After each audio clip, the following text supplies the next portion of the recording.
Good morning. എന്തൊക്കെയുണ്ട് വിശേഷങ്ങൾ? എല്ലാവർക്കും സുഖമാണല്ലോ അല്ലേ? ഞങ്ങളെല്ലാവരും ഇവിടെ അടിപൊളിയായിട്ട് തന്നെ അങ്ങനെ പോകുന്നുണ്ട് കേട്ടോ.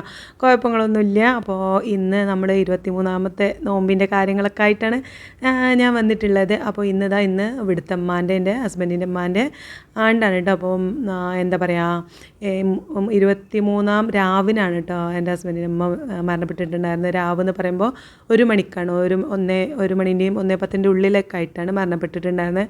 അപ്പോൾ ഞങ്ങളത് എന്താ പറയുക, ആണ്ടായിട്ട് ഞങ്ങൾ 23ാമത്തെ നോമ്പിനാണ് ഉണ്ടാക്കൽ. അപ്പോൾ അവിടെ ഉസ്താദുമാരും മൂല്യന്മാരൊക്കെ വരും. ഒരു പ്രാർത്ഥന കാര്യങ്ങളൊക്കെ കഴിഞ്ഞ് പിന്നെ ഫുഡൊക്കെ കൊടുക്കാറുണ്ടായി. കഴിഞ്ഞ വർഷം വരെ ഫുഡ് ഇവിടുന്ന് കൊണ്ടുപോവുക ചെയ്യാറുള്ളത് കേട്ടോ. പിന്നെ ഖബറിൻ്റെ അങ്ങോട്ടൊക്കെ പോയിട്ട് ഉസ്താദുമാരൊക്കെ പോയി, പിന്നെ എൻ്റെ ഹസ്ബൻഡിൻ്റെ ഏട്ടന്മാരും അവരൊക്കെ അങ്ങോട്ട് വരും, പള്ളിക്ക് വരും. എന്നിട്ട് എന്താ പ്രാർത്ഥനയൊക്കെ കഴിഞ്ഞ് ഉസ്താദുമാർക്കുള്ള ഫുഡ് രാത്രി ഇവിടുന്ന് മഗ്‌രിബിൻ്റെ സമയത്ത് ഒരു 6 മണിയൊക്കെ ആകുമ്പോൾ അവിടുന്ന് വരുമെന്ന് കൊണ്ടുപോകാറ്. അങ്ങോട്ട് വരാറില്ല കേട്ടോ ഉസ്താദുമാരൊന്നും, അങ്ങോട്ട് കൊണ്ടുപോകാറാണ്. നമ്മളപ്പോഴേക്കൊക്കെ റെഡി ആക്കിയിട്ട് അവർ ആ പാത്രങ്ങളൊക്കെ ആയിട്ട് വരും, അത് നമ്മൾ അതിലാക്കിയിട്ട് കൊടുത്തേക്കാറാണ് ചെയ്യാറ്. പിന്നെ തറാവി കഴിഞ്ഞിട്ടുള്ള ഫുഡിനും വരും, അങ്ങനെ അതും കൊടുക്കും. പിന്നെ പുലർച്ചെ കഴിക്കാനുള്ള ഫുഡ് പറയുന്നത് ഒരു മാസത്തിന് അവരങ്ങനെ ഒരു ഹോട്ടലിലോ ഒരു വീട്ടിലെന്തോ ബുക്ക് ചെയ്തതാണ്. അപ്പോൾ നമുക്കതിന് പൈസ കൊടുത്താൽ മതിയായിരുന്നു കേട്ടോ. ഇപ്രാവശ്യം മുതൽ കഴിഞ്ഞ വർഷം വരെ ഇതേപോലെ നമ്മൾ ഫുഡൊക്കെ ഉണ്ടാക്കി അവർക്ക് കൊടുത്തേക്കായിരുന്നു ഇതുവരെ. അപ്പോൾ ഇപ്രാവശ്യം അവരവിടെ ക്യാൻറ്റീൻ ഉണ്ടാക്കിയിട്ടുണ്ടെന്ന് പറഞ്ഞാൽ ആ പള്ളിയിൽ അവിടെ നിൽക്കുന്ന കുട്ടികൾക്കും കാര്യങ്ങൾക്കൊക്കെ വേണ്ടിയിട്ട് അങ്ങനെ ക്യാൻറ്റീന് സെറ്റാക്കിയിട്ടുണ്ട്. അപ്പോൾ ഇങ്ങനെയുള്ള എന്തെങ്കിലുമൊക്കെ പരിപാടി ഉണ്ടെങ്കിൽ അവിടെ പൈസ കൊടുത്താൽ മതി, നമ്മൾ ഫുഡ് വീട്ടിൽ നിന്ന് ഉണ്ടാക്കി കൊടുത്തേക്കണ്ട എന്നുള്ളതാണ്. അപ്പോൾ ഇപ്രാവശ്യം നമ്മൾ അവിടെ പൈസ കൊടുത്തു കേട്ടോ. അവിടെ കുറച്ച് ആൾക്കാരുണ്ട്, അപ്പോൾ എല്ലാവർക്കും ഉള്ള ഫുഡൊക്കെ കഴിക്കാനുള്ള പൈസ കൊടുത്തു. പിന്നെ തോർക്കാനും ഒക്കെ വൈകുന്നേരം അസർ നിസ്കാരം കഴിഞ്ഞിട്ട് ഉമ്മാൻ്റെ ഖബറിൻ്റെ അങ്ങോട്ടൊക്കെ പോയിട്ട് ദുആയും കാര്യങ്ങളൊക്കെ ഉണ്ട് കേട്ടോ. അങ്ങനെയൊക്കെയാണ് നമ്മൾ ആണ്ടിപ്പോൾ ഇതുമ്മൂന് 6 മാസം പ്രായമുള്ളപ്പോഴാണ് കേട്ടോ അമ്മ മരണപ്പെട്ടത്. എന്താ പറയുക, ഇതുമുறை കണ്ടില്ല എന്ന് തന്നെ പറയാം. മോളൂനെയും നീനുവിനെയൊക്കെ നല്ലോണം കളിപ്പിച്ച് അവർ വലുതാണവരെയൊക്കെ കണ്ടിട്ടുണ്ട്. പക്ഷേ ഇതുമ്മൂനെ കണ്ടിട്ടില്ല. ഞാൻ നീനൂട്ടി ഇതുമ്മൂ തമ്മിൽ 10 വയസ്സിൻ്റെ ഗ്യാപ്പ് ഉണ്ടല്ലോ. അപ്പോൾ അതുകൊണ്ട് തന്നെ നീനുട്ടി വേറെ കഴിഞ്ഞിട്ടും ഇതുമ്മൂനെ പ്രസവിക്കാനായപ്പോഴേക്കും ഉമ്മാക്ക് നല്ല പ്രായമായി, അപ്പോൾ വയ്യാണ്ടായി. അപ്പോൾ ഞാൻ പ്രസവത്തിന് പോകുന്ന ടൈമിൽ വരെ ഉമ്മ നല്ല കുഴപ്പമില്ല, നടക്കലൊക്കെ ഉണ്ടായിരുന്നു. ഞാൻ എന്താ പ്രസവമൊക്കെ കഴിഞ്ഞു 90 വരെ നിന്നില്ല, ഞാൻ ഏകദേശം ഒരു 40 ദിവസം വരെ നിന്നിട്ടുള്ളൂ 3ാമത്തെ പ്രസവത്തിന്. കാരണം മക്കളൊക്കെ സ്കൂളും മദ്രസും ആകെ അലമ്പായി, അവിടെയും ഇവിടെയൊക്കെ ഒന്നുമില്ലല്ലോ. അപ്പോൾ അതുകൊണ്ടൊക്കെ ഞാൻ ഇവിടെ ആണെങ്കിൽ വീട്ടിൽ ആരും ഇല്ലല്ലോ, ഉമ്മ മാത്രം. ഉമ്മാക്കാണ് ഇങ്ങനെ സുഖമില്ലാണ്ടായി. പിന്നെ എന്താ പറയുക, മൂത്തച്ഛൻ്റെ വീട്ടിലായിരുന്നു. അപ്പോൾ അതുകൊണ്ട് തന്നെ ഒക്കെ കൂടെ ഒരു ബുദ്ധിമുട്ട്. കുട്ടികളെ സ്കൂളിൽ നിന്ന് രാവിലെ മഞ്ചേരിയിൽ നിന്ന് ഇങ്ങോട്ട് വരണം, ഇവിടുന്ന് കഴിഞ്ഞിട്ട് വൈകുന്നേരം അങ്ങോട്ട് തന്നെ കൊണ്ടുവരണം, ഇങ്ങനെയൊക്കെ ആയിട്ട് ഞാൻ ആകെ 40 ദിവസം നിന്നിട്ടില്ല. 39ാമത്തെ ദിവസം ഞാൻ പ്രസവം കഴിഞ്ഞ് ഇങ്ങോട്ട് പോന്നിട്ടുണ്ട് കേട്ടോ. അപ്പോൾ ആ ടൈം ആയപ്പോൾ പിന്നെ അപ്പോഴേക്കും ഉമ്മാക്ക് ഇങ്ങനെ തീരെ വയ്യാണ്ടായി. പിന്നെ ഇങ്ങോട്ട് ഹോസ്പിറ്റലിലൊക്കെ കുറച്ച് അഡ്മിറ്റായി. പിന്നെ വീട്ടിലേക്ക് കൊണ്ടുവന്നു. പിന്നെ ഇവിടെ ഒരു 4 മാസം 5 മാസത്തോളം കിടന്നു. അങ്ങനെ കൂടുതൽ കിടന്നിട്ടില്ല കേട്ടോ. അതായത് നമ്മൾ മടുക്കോളം കടത്തൊന്നും കിടന്നില്ല. എല്ലാവർക്കും നോക്കാനുള്ളൊരു സമയം, എല്ലാവരും ആഗ്രഹത്തിനും എല്ലാ കാര്യങ്ങളും നോക്കാനും ഒക്കെ ഉള്ളൊരു സമയം. എനിക്ക് കുഞ്ഞു കുട്ടി ആയതുകൊണ്ട് തന്നെ എനിക്ക് ആ ഒരു സമയത്തൊന്നും അധികം ഉമ്മാനെ നോക്കാനൊന്നും കാര്യങ്ങളൊന്നും കഴിഞ്ഞിട്ടുണ്ടല്ല. പക്ഷേ എൻ്റെ ഹസ്ബൻഡ് അടിപൊളിയായിട്ട് ഉമ്മാനെ നോക്കിയിട്ട് എനിക്ക് സത്യം പറഞ്ഞാൽ ഞാൻ നല്ല അത്ഭുതപ്പെട്ട കാര്യമായിരുന്നു. കാരണം ഉമ്മാനെ അത്രയും നല്ല രീതിയിൽ എൻ്റെ ഹസ്ബൻഡ് നോക്കൂ. രാവിലെ എഴുന്നേറ്റ് കുളിപ്പിച്ച് നോക്കി ആ ഒരു വൃത്തിയിൽ കിടപ്പന്നെയൊന്നും എഴുന്നേൽക്ക് നടക്കാനും കഴിയില്ല, എന്നാലും എടുത്തു കൊണ്ടുപോയി ബാത്റൂമിൽ കൊണ്ടുപോയി കഴുകി കുളിപ്പിച്ച് കാര്യങ്ങളൊക്കെ ആയിട്ട് അങ്ങനെയൊക്കെയായിരുന്നു. അപ്പോൾ പിന്നെ മക്കൾ രാവിലെ വലിയ മോൾ ഇവിടെ അടുത്ത് തന്നെ, അതായത് എൻ്റെ വലിയ നാത്തൂന് ഇവിടെ അടുത്ത് തന്നെയാണ് കേട്ടോ. അപ്പോൾ രാവിലെ വരും. പിന്നെ അതുപോലെ ഏട്ടന്മാരും അടുത്ത് തന്നെയാണ്, ഒക്കെ അടുത്തടുത്ത് തന്നെയാണ്, ഒരു ഓട്ടോക്ക് പോകാനുള്ള ദൂരമുള്ളൂ. അപ്പോൾ എല്ലാവരും രാവിലെ വന്നിട്ട് ഇങ്ങനെയുള്ള കാരണം മൂത്രകാര്യമൊക്കെ ഉണ്ടെങ്കിൽ അതൊക്കെ വൃത്തിയാക്കാനും കാര്യങ്ങൾക്കൊക്കെ രാവിലെ. കാരണം എനിക്ക് ചെറിയ കുട്ടിയാണല്ലോ എന്നുള്ള എല്ലാവർക്കും അറിയാം. അപ്പോൾ അതുകൊണ്ട് തന്നെ പിന്നെ എല്ലാവരും സപ്പോർട്ടും ഉണ്ടായിരുന്നു കേട്ടോ. എല്ലാവരും, അമ്മക്ക് 5 ആൺകുട്ടികളും 3 പെൺകുട്ടികളാണ്. അപ്പോൾ ഇവരൊക്കെ ഒരുപോലുള്ള സപ്പോർട്ട് ഉണ്ടായിരുന്നു. രാവിലെ വന്നിട്ട് എല്ലാവരും വന്ന് ഉമ്മാനെ വൃത്തിയാക്കി ബെഡ്ഷീറ്റൊക്കെ വിരിച്ച് വൃത്തിയാക്കി എപ്പോഴും മരിക്കണ വരെ ഉമ്മ നല്ല അടിപൊളിയായിട്ട് തന്നെ കേട്ടോ കഴിഞ്ഞിട്ടുണ്ടായിരുന്നു. അങ്ങനെ റമദാൻ മാസം 23 രാവിലെ തന്നെ നല്ല അടിപൊളിയായിട്ടുള്ള വെള്ളിയാഴ്ച രാവുമായിരുന്നു കേട്ടോ ആ ഒരു കൊല്ലം. അങ്ങനെ 1 മണി സമയത്താണ് വന്നപ്പോൾ ഒന്ന് ഓർമ്മ വന്നതാണ് കേട്ടോ. അപ്പോൾ ഇന്നേക്ക് ഇപ്പോൾ 10ാമത്തെ ആണ്ടാണെന്ന് തോന്നുന്നു. കാരണം ഇതുമൂന്ന് 10 വയസ്സാണ് ആയത്. അപ്പോൾ ആ ഒരു സമയം ഞാൻ ആ ഒരു കണക്കാണ് നോക്കാറുള്ളത് കേട്ടോ. അപ്പം മോള് വരാമെന്ന് പറഞ്ഞിട്ടുണ്ട്. അങ്ങനെ ആരും ഇങ്ങോട്ട് നോമ്പറക്കാനൊന്നും ആരും വരുന്നില്ല. നമ്മൾ ഫുഡൊക്കെ അങ്ങനെ പള്ളിയിലാണല്ലോ, അവിടെ പൈസ കൊടുത്തിട്ടാണ്. പിന്നെ ആർക്കും ഇപ്പോൾ നോമ്പറക്കാൻ വരിക എന്ന് പറയണൊക്കെ ഇവിടെ അടിയന്മാരായാലും ഒക്കെ പ്രായമായതുകൊണ്ട് ഒക്കെ ബുദ്ധിമുട്ടും കാര്യങ്ങളൊക്കെയാണ്. അപ്പോൾ ആരും വരുമൊന്നുമില്ല. ആദ്യം നാത്തുമാരൊക്കെ ആദ്യം തന്നെ വിളിച്ച് പറഞ്ഞിട്ടുണ്ട്, ഞങ്ങൾ വിളിക്കണ്ടേ, നമുക്കിപ്പം എല്ലാവരും വീട്ടിലിരുന്ന് കാണും നന്നല്ലേ പ്രാർത്ഥിച്ചോളാം എന്നൊക്കെ പറഞ്ഞിട്ടുണ്ട്. അങ്ങനെ അപ്പോൾ ഏതായാലും മോള് എന്തായാലും ഞാൻ വരാമെന്ന്. കാരണം മോളൂനൊക്കെ ഉമ്മാനായിട്ട് ഭയങ്കര കണക്ഷൻ കേട്ടോ. ഇങ്ങനെ ഉമ്മാൻ്റെ അടുത്ത് തന്നെ ഇനിയോള് കിടക്കാലൊക്കെ ഈ നീനൂട്ടി ചെറിയ കുട്ടിയായിരുന്നപ്പം ഉമ്മാനായിട്ട് തന്നെ കൂടുതൽ ഓർക്കും കാര്യങ്ങളൊക്കെ അങ്ങനെയൊക്കെ ഉണ്ടായിരുന്നു. അതുകൊണ്ട് അവൾക്ക് ഉമ്മാനായിട്ട് ഭയങ്കര മിസ്സിങ് ആണ്. അപ്പോൾ അമ്മമാൻ്റെ ആണ്ടല്ലേ ഞാൻ വരുന്നുണ്ട്, എന്തായാലും നമുക്ക് ഒരുമിച്ചൊന്ന് നിൽക്കാമല്ലോ എന്നൊക്കെ പറഞ്ഞിട്ട് അവൾ വരാമെന്ന് പറഞ്ഞിട്ടുണ്ട്. അപ്പോൾ ഞാൻ രാവിലെ തന്നെ എണീറ്റിപ്പോൾ ഇതും സ്കൂളിലേക്ക് പോയിട്ട് അവൾക്ക് ഇന്ന് എക്സാമാണ്. അവൾ സ്കൂളിൽ പറഞ്ഞതിന് ശേഷമാണ് ഞാൻ എൻ്റെ പരിപാടി സ്റ്റാർട്ട് ചെയ്തത്. അപ്പോൾ ഐറൂസ് വരുന്നതല്ലേ ഒക്കെ ഒന്ന് നന്നാക്കി ഒന്ന് ക്ലീൻ ചെയ്യാമെന്ന് കരുതി. എന്ന് നമ്മൾ ചെയ്യണത് തന്നെയാണ്, പക്ഷേ മുകളിലൊക്കെ അതായത് ആ സ്റ്റെപ്പ് കയറുന്നിടത്തൊക്കെ നന്നാക്കി ഒന്ന് ക്ലീൻ ചെയ്തതാണ്. കാരണം അവനിവിടെ ഐറൂസ് വന്നാൽ അറിയാമല്ലോ, ഒരു 10 വട്ടെങ്കിലും അങ്ങനെ മുകൾക്ക് കയറും ഇറങ്ങും, മുട്ടുംകാലം കെട്ടി കറുത്ത് കളറാവും, അങ്ങനെ മുട്ടുത്തി കെട്ടി. അപ്പോൾ അവൻ വരുന്നതല്ലെങ്കിൽ ഇനി ഈ ഒരു മേശൻ്റെ ഉള്ളിലൂടെ ഇപ്പോൾ മുട്ടുത്തല്ല തുടങ്ങിയാണ് കേട്ടോ. ആദ്യമൊന്നും അങ്ങനെയൊന്നും പോലായിരുന്നു, ഇപ്പോൾ ഇതിൻ്റെ ഉള്ളിൽ കൂടെ ഒക്കെ കയറൽ തുടങ്ങിയത്. അപ്പോൾ ഞാൻ കരുതി നന്നായിട്ടൊന്ന് ക്ലീൻ ചെയ്തിടുക. പിന്നെ വരുമ്പോഴേക്കും എനിക്കൊക്കെ ഒരു കുറേ പണികൾ തീർക്കാനുണ്ട്. കാരണം എനിക്ക് വന്നിട്ട് വേണം അവൻ്റെ ഒപ്പം നിൽക്കാൻ. അപ്പോൾ ഞാൻ രാവിലെ തന്നെ കുറേ പണികളൊക്കെ തീർക്കാൻ കേട്ടോ. അപ്പോൾ ഞാൻ അടിച്ചു വാരിയിട്ട് എല്ലായിടത്തും അടിച്ചു വാരി സെറ്റാക്കി ബെഡ്ഷീറ്റൊക്കെ തട്ടിക്കുട്ടി വിരിച്ചൊക്കെ റെഡിയാക്കി നമ്മൾ അടുക്കളയിൽ എത്തിയപ്പോൾ ഞാൻ അവിടെ അങ്ങോട്ട് ജസ്റ്റ് വാരിയിട്ട് ചെയ്തിട്ട് അടുക്കള ക്ലീൻ തുടക്കേണ്ട. അപ്പോൾ നീനൂട്ടി തുടക്കാനുള്ള പരിപാടികളാണ്. അപ്പോൾ അവളോട് ഞാൻ അടുക്കള തുടക്കേണ്ട, അടുക്കള ഞാൻ കുറച്ച് പണികളുണ്ട്, പത്തിരിയൊക്കെ ഉണ്ടാക്കി വെക്കണം, അപ്പോൾ അത് കഴിഞ്ഞിട്ട് തുടച്ചാൽ മതി എന്ന് പറഞ്ഞു. അങ്ങനെ ഇതാ ഞാൻ അലക്കാനുള്ളതൊക്കെ വാഷിംഗ് മെഷീനിൽ ഇട്ടിട്ടുണ്ട്. എന്നിട്ട് നേരെ നമ്മൾ ഇന്നലെ തിരുമ്പി ഉണങ്ങിയതാണ് കേട്ടോ എടുത്ത് കൊണ്ടുവന്നിട്ടുള്ളത്. അപ്പോൾ ഈ രാത്രി ഉച്ചയ്ക്ക് ശേഷം ഇങ്ങനെ മഴ ആയതുകൊണ്ട് അല്ലാതെ ഉണങ്ങുന്നില്ല കേട്ടോ.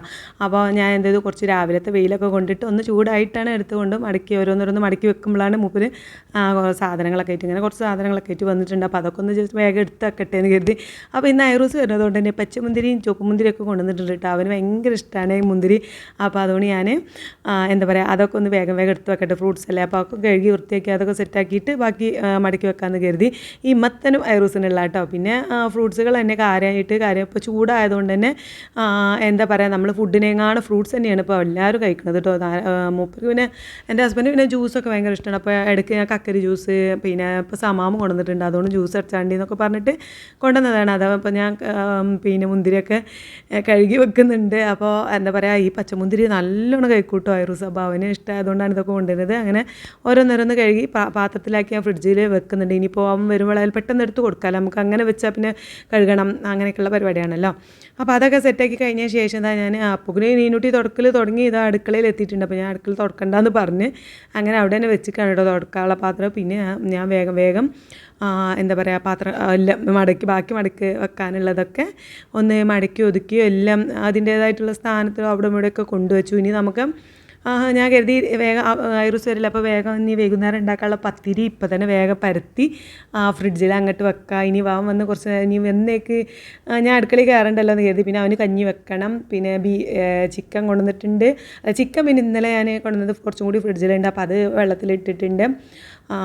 പിന്നെ എന്താ പറയുക, ബീഫ് കുറച്ച് വാങ്ങണം. ബീഫ് എന്താ വെച്ചാൽ മോള് വന്നിട്ട് നമ്മൾ ഇറച്ചിയും പുളിയും വെക്കുമെന്ന് ചോദിച്ചിട്ടുണ്ടായിരുന്നു. അപ്പോൾ രാവിലെ ഞാൻ കുറച്ച് ബീഫ് വാങ്ങിപ്പിച്ചിട്ടുണ്ടായിരുന്നു കേട്ടോ. കാരണം ഞാൻ പറഞ്ഞില്ല, ഹസ്ബൻഡിന് ബീഫ് കഴിച്ചാൽ ഇങ്ങനെ ഈ തൊണ്ട ചൊറിച്ചിൽ അങ്ങനെയുള്ള സംഭവങ്ങൾ അലർജിയൊക്കെ ഉള്ളതുകൊണ്ട് അങ്ങനെ ബീഫ് കൊണ്ടുവരാറില്ല. അപ്പോൾ ഞാൻ ഇന്ന് അങ്ങനെ ഇത് വെക്കാം, എന്താ പറയുക, കപ്പ ബിരിയാണി എന്നൊക്കെ പറയും, ഞങ്ങളിവിടെ ഇറച്ചിയും പുളിയും വെച്ചതെന്ന് പറയും. അപ്പോൾ അത് വെക്കാൻ വേണ്ടിയിട്ട് കുറച്ച് ബീഫ് കൊണ്ടുവന്നിട്ടുണ്ടായിരുന്നു. അപ്പോൾ അതൊക്കെ ഒന്ന് കട്ട് ചെയ്ത് നമുക്ക് അതൊക്കെ ഒന്ന് സെറ്റാകുമ്പോൾ ഞാൻ ചെറിയ പീസാക്കി കട്ട് ചെയ്യുന്നുണ്ട് കേട്ടോ. കത്തി മൂർച്ചയിലായിട്ട് ഭയങ്കര ബുദ്ധിമുട്ട്. പിന്നെ കത്തി ഇങ്ങനെ ചിരട്ടമലൊക്കെ വെച്ചിട്ട് ഇരുന്നൊക്കെ മുറിക്കുന്ന ആദ്യമൊക്കെ അങ്ങനെയായിരുന്നു. ഇപ്പോൾ എന്താ പറയുക, അങ്ങനെ അതൊക്കെ മടിയാണ്. ഇപ്പോൾ ഞാൻ കത്രിക ഉണ്ടായിരുന്നു എൻ്റെ അടുത്ത്, നല്ല കത്രിക കൊണ്ട് നല്ല രീതിയിൽ കട്ട് ചെയ്ത് ചെറിയ പീസാക്കി കട്ട് ചെയ്യാൻ വരുന്നത്. അപ്പോൾ അതിൻ്റെ മുറിച്ചും ചെറുതായിട്ട് പോയിട്ടുണ്ട്. അപ്പോൾ ഞാൻ ഇപ്പോൾ ഈ ഒരു രീതിയിലാണ് കട്ട് ചെയ്യാറ്. എന്നാലും വലിയ കുഴപ്പമില്ലാതെ ചെറുതായിട്ട് തന്നെ ചെറിയ പീസാക്കിയിട്ട് നമ്മൾ എന്താ കഴുകി ഊറ്റി വെച്ചിട്ടുണ്ട്. പിന്നെ നമ്മൾ ഫ്രൂട്ട്സ് കട്ട് ചെയ്യുന്ന സാധനമാണിത്. അപ്പോൾ ഞാൻ നന്നായിട്ടൊന്ന് തേച്ച് കഴുകി വെച്ചു കേട്ടോ. കാരണം ഞാൻ ഫ്രൂട്ട്സ് കട്ട് ചെയ്യാനാണ് കാര്യമായിട്ട് ഈ ഒരു കട്ടിംഗ് ബോർഡ് വാങ്ങിയത് കേട്ടോ. എനിക്ക് ഭയങ്കര ഉപകാരമാണ്. അതുകൊണ്ട് ഉള്ളി കട്ട് ചെയ്യാനായാലും ഫ്രൂട്ട്സ് കട്ട് ചെയ്യാനൊക്കെ ആയിട്ട്. അപ്പോൾ ഞാൻ ബീഫ് കട്ട് ചെയ്യുമ്പോൾ പിന്നെ നമുക്കൊരു ഇതാണല്ലോ. അപ്പോൾ ഞാൻ അതൊന്ന് നന്നായിട്ടൊന്ന് കഴുകി വെച്ച് അതാ ചിക്കൻ ഇതാ അപ്പോൾ ഇങ്ങനെ പൊതിരുന്നുള്ളൂ കേട്ടോ. എല്ലും ഒക്കെ അത് നമ്മൾ ഉരുളക്കിഴങ്ങൊക്കെ ഇട്ടിട്ട് ഒരു കറി ഉണ്ടാക്കാമെന്ന് കരുതി അങ്ങനെ അതിന് വേണ്ടിയിട്ടുള്ളതാണ്. അപ്പോൾ അതൊക്കെ ഒന്ന് ജസ്റ്റ് വെച്ച് ഞാൻ നന്നായിട്ട് കഴുകി ഇനി നമുക്ക് എന്ത് ചെയ്യണം, ബീഫും വെക്കണം. ചിക്കന് ഞാൻ കരുതി ചിക്കൻ കറി അത് വെള്ളം ഇതാവണല്ലേ ഉള്ളൂ. അപ്പോൾ അത് പിന്നെ ശരിയാക്കാം. അത് ബീഫ് റെഡിയാക്കട്ടെ. അത് പത്തിരിയും സെറ്റാക്കണം. പിന്നെ പൂളയും വെച്ച് വെക്കണം. എന്നാൽ പിന്നെ വൈകുന്നേരത്തെ കുറേ പരിപാടികൾ തീർന്നല്ലോ. പിന്നെ ഐറൂസ് വന്നാൽ എനിക്കിങ്ങനെ അവനെ എടുത്ത് നടക്കാമല്ലോ. അപ്പോൾ അങ്ങനെ വേഗം ഉള്ളിയൊക്കെ അരിഞ്ഞ് നമ്മൾ റെഡിയാക്കുന്നുണ്ട്. അപ്പോൾ ഇന്ന് ഇവിടെ നിൽക്കുമായിരിക്കും. ഇന്ന് നോമ്പ് തുറന്ന് മറ്റന്നാളൊക്കെ ആയിരിക്കും മോള് പോവൽ. അപ്പം ഈ പ്രാവശ്യം നോമ്പിന് തീരെ കിട്ടിയിട്ടില്ല. അവർ 2 ദിവസം നിൽക്കാൻ വന്ന ടൈമിലാണ് ഇവിടെ നോമ്പ് തുറയുന്നത്. ഒന്ന് മഞ്ചേരി നോമ്പ് തുറയും, രണ്ടാമത്തെ ദിവസം നമ്മൾ പിന്നെ ഇവിടെ നമ്മുടെ വീട്ടിൽ നോമ്പ് തുറയൊക്കെ ആയിരുന്നു. അതുകൊണ്ട് അധികം നിൽക്കാനും അവർക്കും നിൽക്കാൻ കഴിയാതെ നിന്നതുകൊണ്ട് എനിക്ക് അവനായിട്ട് കുറച്ച് നേരം കൂടുതൽ സമയം അവൻ്റെ സ്പെൻഡ് ചെയ്യാൻ കഴിയാത്ത പോലെയൊക്കെ ഒരു മിസ്സിങ് ഒക്കെ ഉണ്ടായിരുന്നു. അപ്പോൾ ഇന്ന് ആ ഒരു ഇത് മാറി കിട്ടാനായിട്ട് ഞാൻ ഇങ്ങനെയൊക്കെ ചെയ്യണത്. അപ്പോൾ അതാ നമ്മൾ അടുപ്പത്ത് കുക്കർ വെച്ചിട്ടുണ്ട്. വെളിച്ചെണ്ണ ഒഴിച്ചു. പിന്നെ വലിയുള്ളിയാണ് ചെറിയുള്ളി ഞാൻ ചതക്കിയാണ് വെച്ചിട്ടുള്ളത്. ചെറിയുള്ളി, വെളുത്തുള്ളി, ഇഞ്ചി ചതക്കി വെച്ചിട്ടുണ്ട്, ഓൾറെഡി ഉണ്ട്. അതുകൊണ്ട് ഞാനത് ഇട്ടിട്ടില്ല. അപ്പോൾ അതാ വെല്ലുള്ളി വാട്ടാൻ ഇട്ടിട്ടുണ്ട് കേട്ടോ. വലിയ പീസാക്കി കട്ട് ചെയ്തിട്ടാണ് ബീഫിക്കല്ലേ. പിന്നെ പച്ചമുളക് 3-4 കീറിയിടുന്നുണ്ട് കേട്ടോ.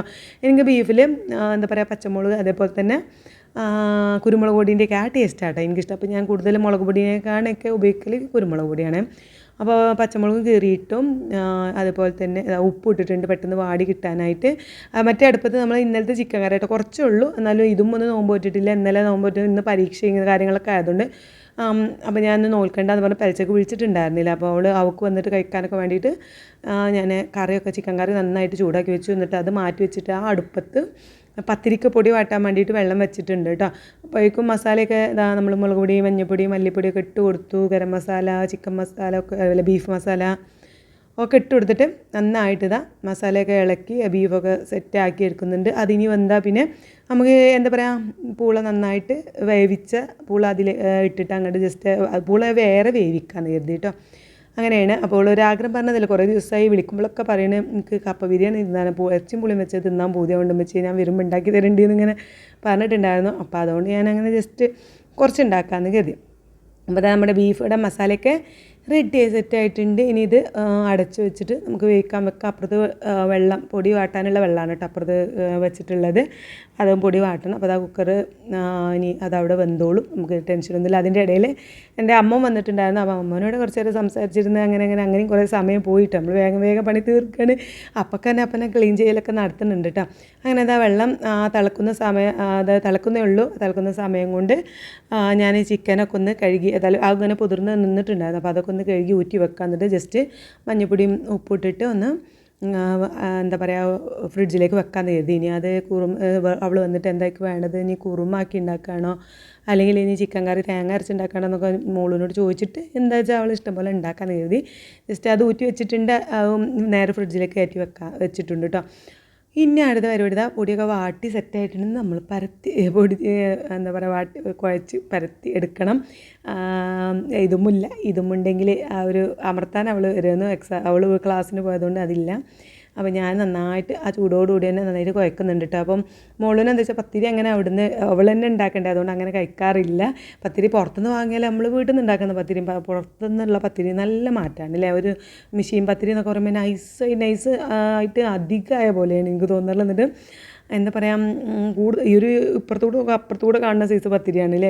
എനിക്ക് തീരെ ഇഷ്ടമല്ല കേട്ടോ ഈ പുറത്തുനിന്ന് വാങ്ങുന്ന മെഷീൻ പത്തിരിയാണ്. ഞാൻ പത്തിരി എന്നുള്ള സംഭവം ഞാൻ വീട്ടിൽ ഉണ്ടാക്കാറുള്ളൂ, അങ്ങനെ പുറത്തുനിന്ന് വാങ്ങാറില്ല കേട്ടോ. വേറെ എന്തോ ഇപ്പോൾ വെള്ളപ്പായാലോ നൂൽപുട്ട് അങ്ങനെയുള്ള സംഭവങ്ങളൊക്കെ നമ്മൾ പുറത്തുനിന്ന് വാങ്ങാമല്ലോ.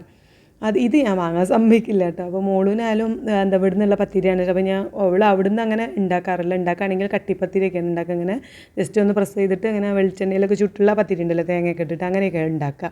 അപ്പോൾ ഇന്ന് ഞാൻ അത് ഉണ്ടാക്കണമെങ്കിൽ നമുക്ക് ഐറൂസിനെ ബുദ്ധിമുട്ടിക്കണ്ടെന്ന് കരുതിയിട്ട് വേഗം അതും ഇതാ പെട്ടെന്ന് അമർത്തുന്നുണ്ട്.